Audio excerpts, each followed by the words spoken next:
Un libro que fue reconocido en su momento como contracultural y además fue publicado en una editorial también, la banda de Moebius. Y yo quería leeros la introducción que hace él mismo en este libro, que yo creo que es una declaración ya de intenciones que luego va a seguir todo el tiempo en su obra, ¿no? Él le llama palabras de justificación y dice que estos poemas, escritos con temor al humo y a los cuerpos represivos, poemas de resistencia desesperados bajo la mordaza colectiva, reflejando la muerte oficial de un pueblo que tenía prohibido cantar, amar, sentir su propia carne. Son poemas del ayer inmediato, los primeros versos escritos en 1974, mientras entraba en el mundo real y bestia, perteneciendo ya a una gente que luchaba enmudecida contra el silencio. Queda pues en este verano de 1977 este libro como testimonio. A mí me gusta que nos contaras un poco cómo fue la experiencia de publicar este libro, ¿no? Esas cosas que pasan.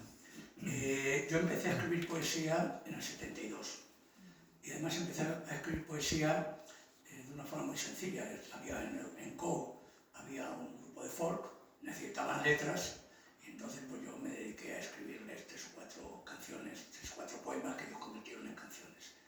Entonces, bueno, eran poemas de intervención. Y luego este libro refleja un momento que es el final del franquismo, la salida de la dictadura. Todavía no habíamos salido, ¿no? Pero estábamos saliendo, ¿no? De alguna manera. Y refleja ese momento, ese contexto. Después, bueno, pues a mí siempre me ha influido mucho el rock and roll, me ha influido mucho los poetas, estos poco mal vistos, ¿no? Poetas mal vistos, por decirlo de alguna manera. Y bueno, todo eso ha dado ese libro. Lo publica la banda de Moebius, que luego es una editorial que ha salido en tesis doctorales y en libros. Yo me he encontrado citado en libros de estos sobre la contracultura en los años 70 en España. Me he encontrado esto y yo como símbolo, y con trozos con versos puestos como debía ser un tío desesperado yo en ese momento. Y así son las cosas, ¿no? Entonces, bueno, pues realmente publiqué el libro porque el editor era vecino mío. Sinceramente, vivimos en la calle La Palma, en Malasaña, cuando todavía no era Malasaña, cuando empezaba a ser Malasaña, y el editor, que era un editor contracultural, que era una editorial que editaba cosas muy, muy modernas, ¿no?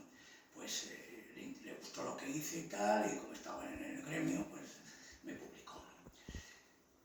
Está editado en el 77, pero claro, solo me recoge todo el despertar, ¿no? El despertar a la política, el despertar a la lucha, ¿no?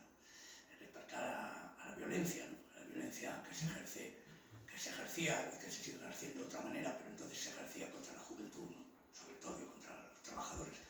Bueno, de ahí sale el libro. Luego me encontré que era una voz generacional para todo esto colgado, ¿no?